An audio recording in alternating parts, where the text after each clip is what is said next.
vérité sur les fausses langues. Les fausses langues sont des photocopies des enfants de Dieu. Je dis que les fausses langues sont des photocopies des vraies langues.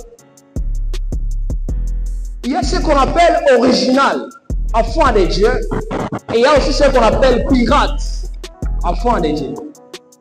Enfant, pirate, enfant de Dieu, n'est pas un enfant de Dieu. Je dis fausse langue signifie photocopie des enfants de Dieu. Notez ici la première vérité sur les fausses langues. La première vérité, c'est que les fausses langues portent les vêtements de brebis ou des vraies langues. Ils s'habillent comme des vraies langues, mais à fond, ce ne sont pas des vraies langues, ce sont des fausses langues, mais qui portent les vêtements de vraies langues. La parole de Dieu nous dit, dans Matthieu chapitre 7, verset 15, la Bible nous dit, gardez-vous des faux prophètes, ils viennent à vous en vêtements de brebis. Mais au-dedans d'eux, c'est quoi? Ce sont des lourds ravisseurs. Ils portent des vêtements de brebis.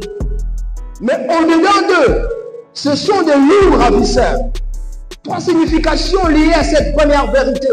La première signification, c'est que les fausses langues qui portent les vêtements de brebis, cela veut tout simplement, premièrement, signifier connaître et utiliser la parole de Dieu pour perdre ce qui est de Dieu. Connaître et utiliser la parole de Dieu pour perdre ce qui est de Dieu. Les fausses langues portent les vêtements de Dieu en connaissant la parole et en utilisant la parole pour perdre le peuple de Dieu. Rappelez-vous qu'avec Jésus-Christ, lorsque le diable a tenté Jésus-Christ dans le désert, il utilisait la parole, n'est-ce pas?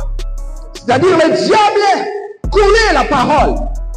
Et il utilisait la parole pour faire périr le Fils de Dieu. Il lui disait, si tu montes du haut de la montagne et que tu te jettes par terre, n'est-ce pas qu'il est écrit qu'il enverra les anges à te secours afin aussi de te servir.